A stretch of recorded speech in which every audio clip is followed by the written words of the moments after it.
Upon you, जहां object है तो n2 upon u is equal to n1 minus n2 upon are.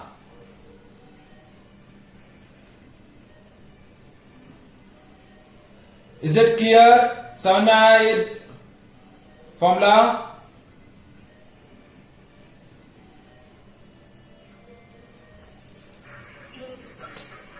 ठीक है, तो देखिए हम इससे रिलेटेड कुछ क्वेश्चंस डिस्कस करते हैं। फर्स्ट क्वेश्चन देखिए,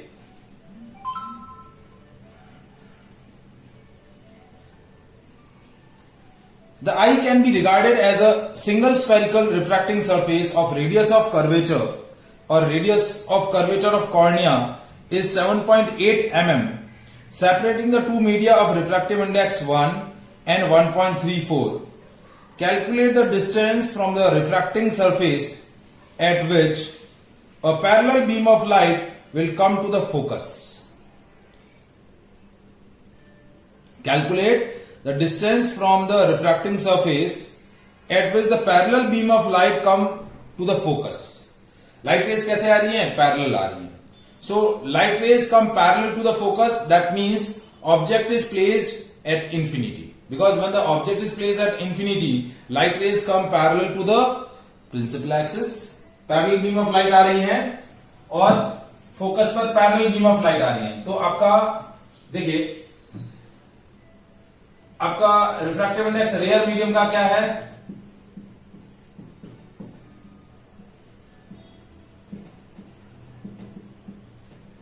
that is n1 and that is given 1, और n2 है refractive index of denser medium जिसमें लाइट एंटर करेगी, वो दिया हुआ है 1.34। कितना दिया हुआ है? 1.34।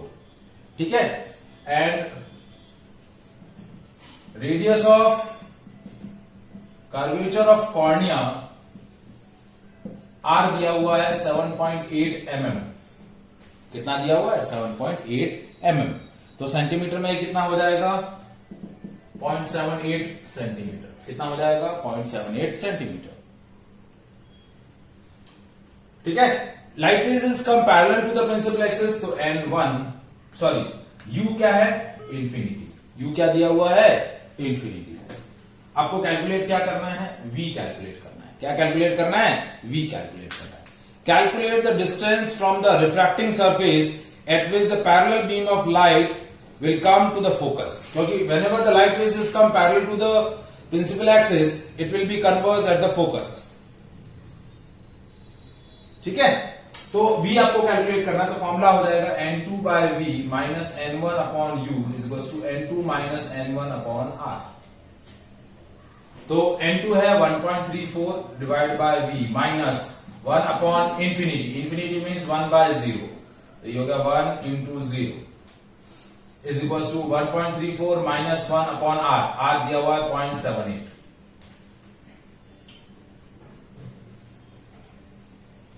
ठीक है, तो ये हो गया 1.34 divide by v is equal to 0.34 divide by 0.78। ठीक है, तो v की वैल्यू हो जाएगी 1.34 इंटू 0.78 डिवाइडेड बाय 0.34। सॉल्व करिए, बताइए कितना आ रहा है आंसर?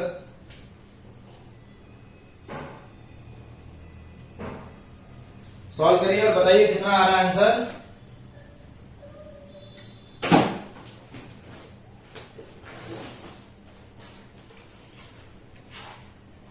सर 3.07। 3.07।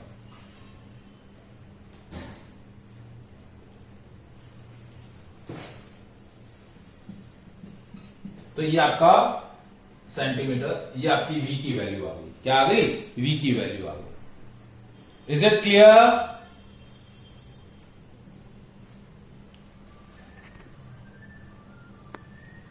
समझ में आया बेटा?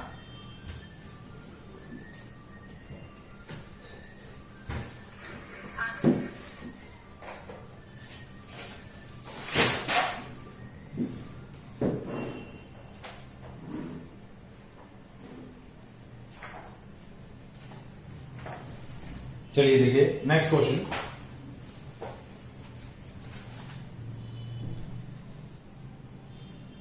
light from a point source in air fall on a spherical glass surface of refractive index 1.5 and the radius of curvature 20 centimeter. The distance of light source from the glass surface is 100 centimeter. At what position the image is formed? Same उसी तरीके का question है. इस बार object point object है and it is at a distance of 100 centimetre. तो u आपको क्या दिया हुआ है? 100 सेंटीमीटर है. u की वैल्यू -100 ले लेंगे. -100 क्यों लिया समझ में आया? क्योंकि object is place left hand side. तो पोल से ऑप्टिकल सेंटर से या पोल से सेंटर ऑफ स्फेरिकल सरफेस से लेफ्ट हैंड साइड में है तो ऑब्जेक्ट डिस्टेंस नेगेटिव होगी. ठीक है. अब जो आपका स्फेरिकल सरफेस दिया है, ठीक है, उसका रिफ्रैक्टिव इंडेक्स 1.5 है, n2 की वैल्यू 1.5, n1 की वैल्यू 1. ठीक है. रेडियस ऑफ कर्वेचर ये c ये o. रेडियस ऑफ कर्वेचर आपको दिया हुआ है 20 सेंटीमीटर. r की value +20.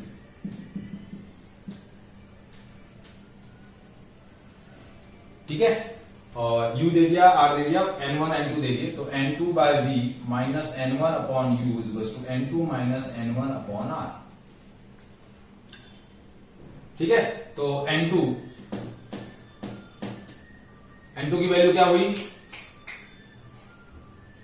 1.5 upon v minus 1 upon -100 is equal to 1.5 minus 1 upon r. r की value 20.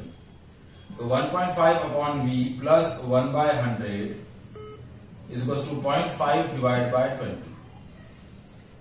0.5 divide by 20.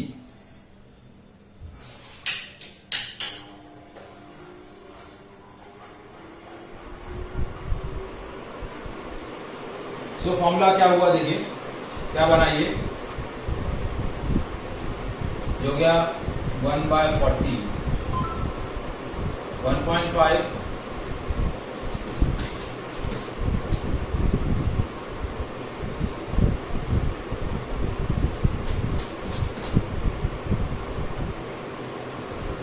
Is equal to 1 by 40 minus 1 by 100.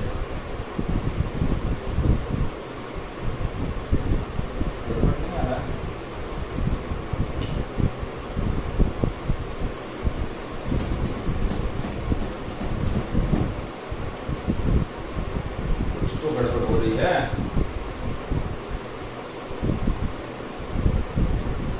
देखिए ये हो गया 0.5 डिवाइडेड बाय 20.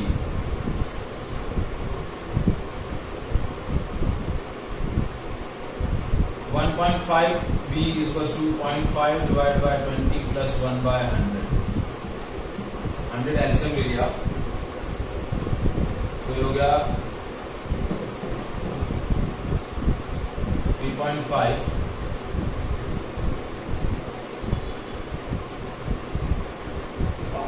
2.5 plus 3.5.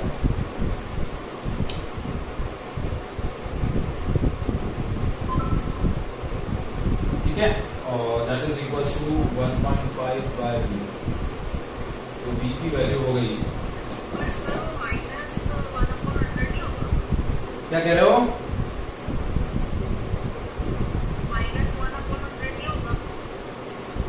हाँ यार सॉरी, गड़बड़ कर दी. मैं वही कह रहा हूँ, कुछ गड़बड़ कर रहा हूँ.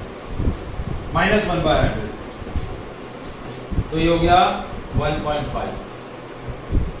तो ये कैंसिल, v की वैल्यू 100 से. v की वैल्यू क्या हो गई? 100 से. Is it clear? Next question देखिए.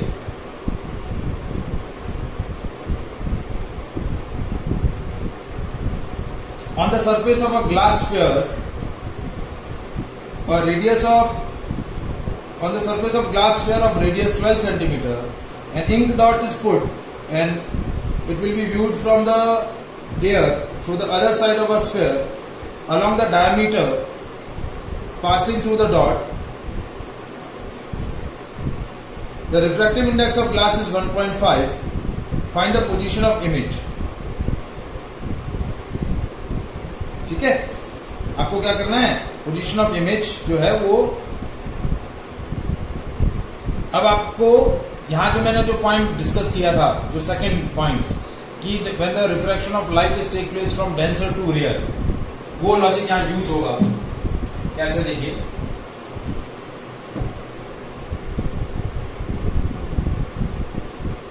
ये आपका ग्लास फेयर है,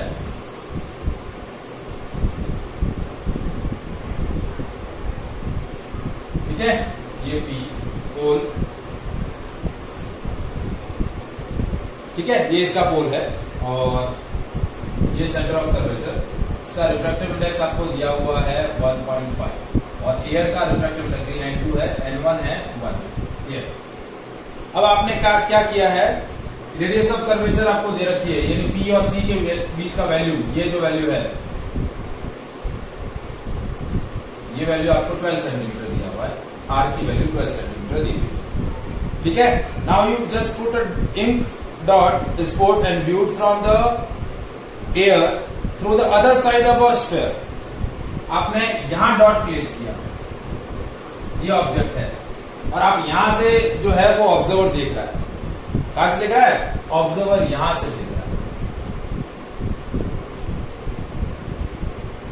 ठीक है, ये आपका ऑब्जर्वर। तो इमेज कहां बनेगी, तो देखिए, अब लाइट रे यहां से ट्रेवल हुआ, so when the light is travel from denser to rare, तो देखिए नॉर्मल कैसे बन रहा है, ये नॉर्मल इस पर एन डैश, ये नॉर्मल बना। तो when the light is travel from denser to rare, it bends away from the normal, इस तरीके से away from the normal bend को। अब इस रे को हम पीछे की तरफ एक्सटेंड करें तो कुछ यहां आपका क्या बनेगा, इमेज फॉर्म होगा। क्या फॉर्म होगा, कुछ इस जगह पे आपकी इमेज फॉर्म होगी।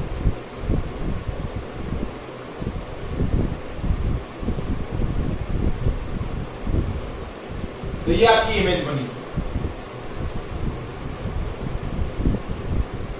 तो आप मुझे बता सकते हैं, देखिए N1 की वैल्यू मैंने 1 ली है, N2 की वैल्यू, सॉरी N1 मेरा डेंसर मीडियम है ना, तो ठीक है, N1 1, N2 की वैल्यू 1.5, क्योंकि इस बार मेरा रिफ्रैक्शन जो है डेंसर से रेयर हो रहा है। क्या हो रहा है, डेंसर से rare.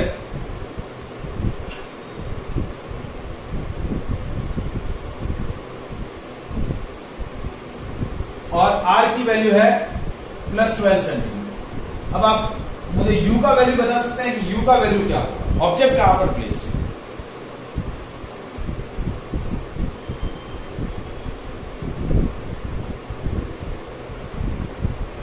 Where the object is placed.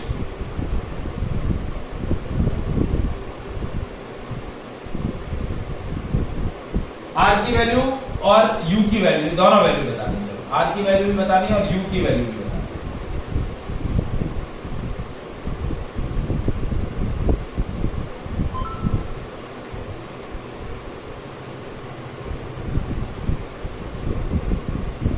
देखिए, ये स्फेरिकल जो सरफेस है वो कनकेव स्फेरिकल सरफेस हो, इस तरीके से ऑब्जेक्ट यहां पर है, यहां पर रिफ्रैक्शन हुआ, बैंड हुई अवे, ठीक है,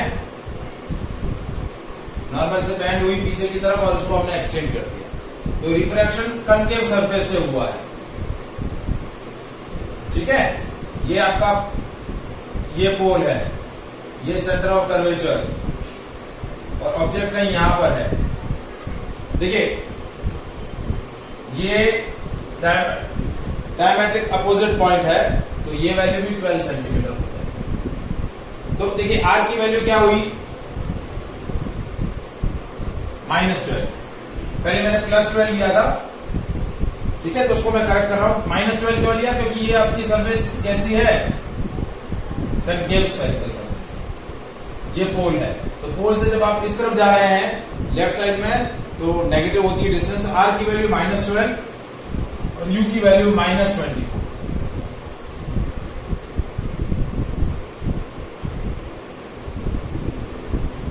ठीक है, अब फॉर्मूला क्या लगेगा, N1 upon V minus N2 upon U is equals to N1 minus N2 upon R. तो N1 की जगह 1 upon V minus 1.5 upon U की जगह minus 24 is equals to 1 minus 1.5 upon R की जगह माइनस 12. तो 1 by V is equals to 1 by V plus 1.5 by 24. Minus minus plus हो गया, यहां पर भी यह आ जाएगा माइनस का 0.5 डिवाइड बाय माइनस 12. तो ये भी माइनस माइनस क्या हो गया, प्लस हो गया. तो 1 by V is equals to 0.5 divided by 12 minus 1.5 divided by 24. 24 ले लिया एलसीएम, ठीक है. ये हो गया 1 माइनस 1.5, 0.5 माइनस 0.5 डिवाइड बाय 24.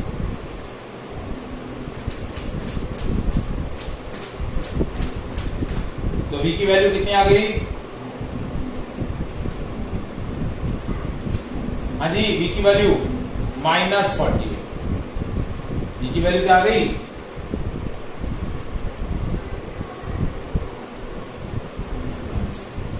तो इमेज यहां पर. Is it clear? समझ में आया बेटा? Refraction of light through single spherical surface. Question समझ में आए?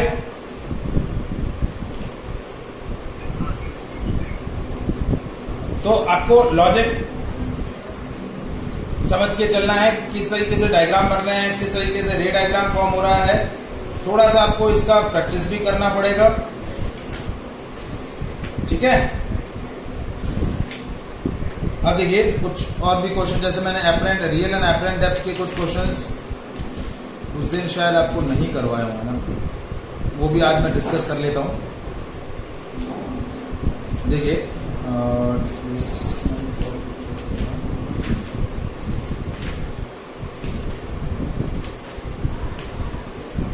देखिए क्वेश्चन.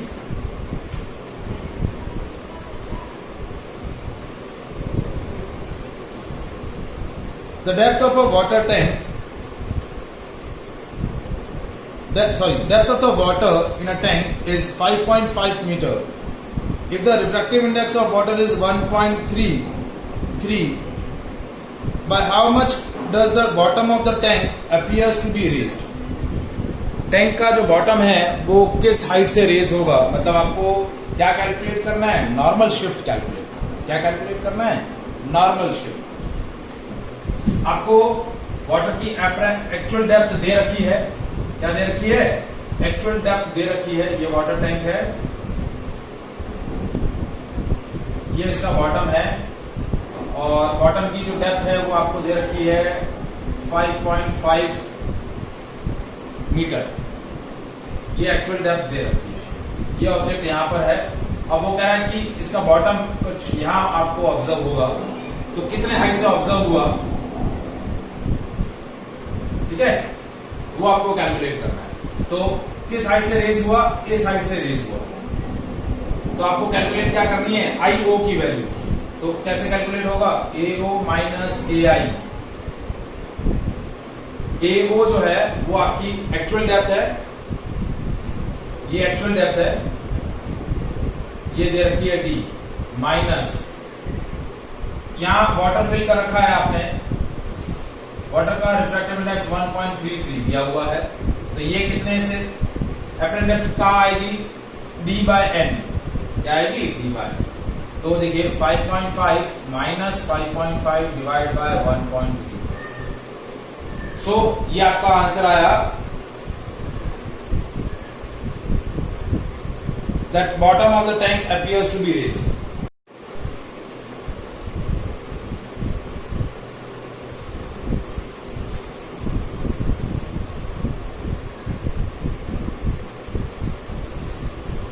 ठीक है. तो 5.5 बाहर ले लिया, 1 माइनस 1 अपॉन 1.3. ठीक है, सॉल्व कर लेते हैं इसको. ये आ गया 5.5 अपॉन 0.33 डिवाइड बाय 1.33 तो 5.5 इंटू 33 डिवाइड बाय 130। सॉल्व करें, इसका क्या आंसर आ रहा है?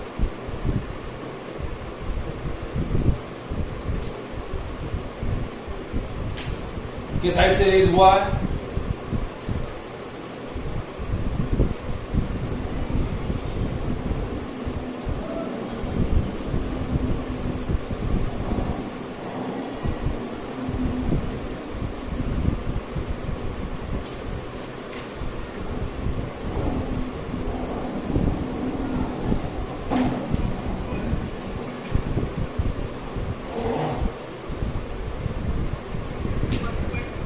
हाँ जी बेटा,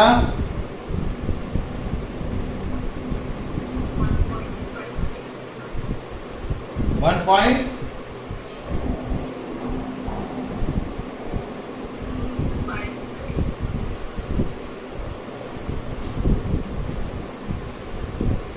1.52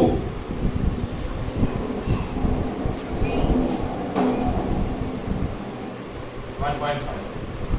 तो इस हाइट से वो क्या हो जाएगा? रेस हो जाएगा।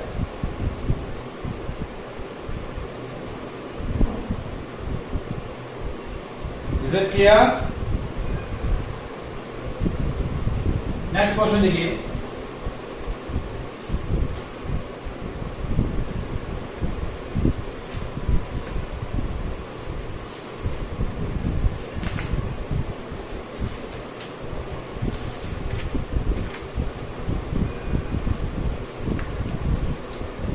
A beaker is filled with the water to a height of 15 centimeter. A microscope is focused on a dot marked at the bottom of the beaker. Now water is replaced by the glycerin of the refractive index of 1.47 up to the same mark. By what distance should the microscope to be moved so that dot is again in the focus? देखिए पहले क्या था, एक beaker था, उस beaker के अंदर हमने क्या फिल कर रखा था? वाटर फिल कर रखा था up to the height of 15 centimetre. ठीक है, जैसे यही क्वेश्चन है, यही सिचुएशन सॉरी। इसके अंदर वाटर फिल कर रखा है, वाटर का रिफ्रैक्टिव इंडेक्स 1.55 है, सॉरी 1.33 है। यहां ऑब्जेक्ट प्लेस किया, यहां एक डॉट बना दिया है और ये हाइट आपको क्या दे रखी है? 15 सेंटीमीटर। क्या दे रखी है? 15 सेंटीमीटर। ठीक है, माइक्रोस्कोप जो है इसको ऑब्जर्व कर रहा है और माइक्रोस्कोप को हमने फोकस किया है। ठीक है, तो उसकी वजह से इसकी अपरेंट इमेज कहां दिखेगी? कहीं यहां पर दिखेगी। कहां दिखेगी? यहां पर इसकी इमेज ऑब्जर्व होगी। Now water is replaced by glycerine. अब हमने सेम टैंक है, वाटर को हमने रिप्लेस कर दिया ग्लिसरीन से। ग्लिसरीन का रिफ्रैक्टिव इंडेक्स है 1.47। सेम बेस पर, सेम डेप्थ पर हमने ऑब्जेक्ट का डॉट बनाया। ठीक है, तो अब वो बोल रहा है कि माइक्रोस्कोप को हम किस डिस्टेंस से मूव करें, ऊपर या नीचे, so that it again in the focus. ठीक है, तो पहले हम एपरेंट डेप्थ कैलकुलेट कर लेते हैं जब वाटर है। तो apparent depth that is actual depth upon refractive index, तो ये हो जाएगा 15 अपॉन 1.33। तो ये एपरेंट डेप्थ कुछ यहां आ गया। अब जैसे रिफ्रैक्टिव इंडेक्स बढ़ेगा तो आपका इमेज जो है और ज्यादा क्या बनेगा? नजदीक बन जाएगा बेस से, कुछ और ऊपर बनेगा। यहां ग्लिसरीन लिया हमने, तो एपरेंट डेप्थ अब इस बार कितनी हो गई? और कम हो जाएगी, that is AO upon N dash. ये N डैश ले लिया, तो ये हो गया 15 upon 1.47।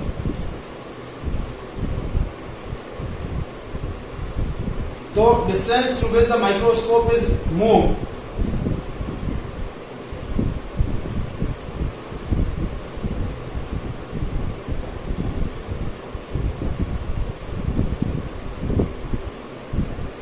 That is difference of these two apparent depth.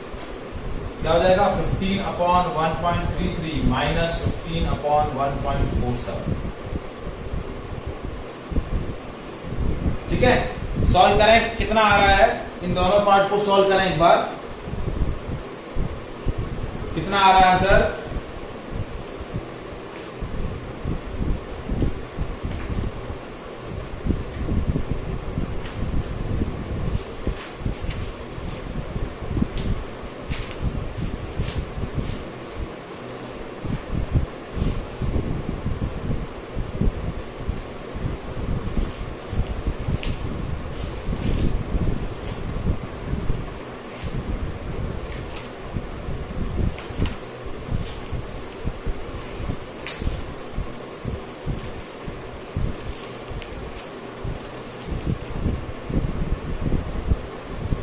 हाँ जी बताएं जल्दी से।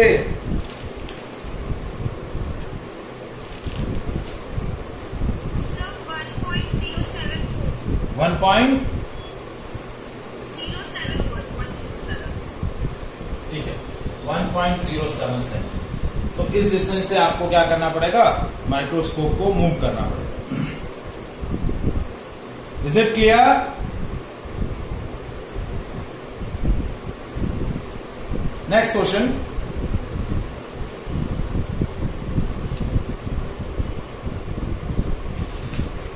a beaker contain water up to a height of 13.3 centimeter. A plane mirror is kept at a height of 20 centimeter above the bottom of the beaker.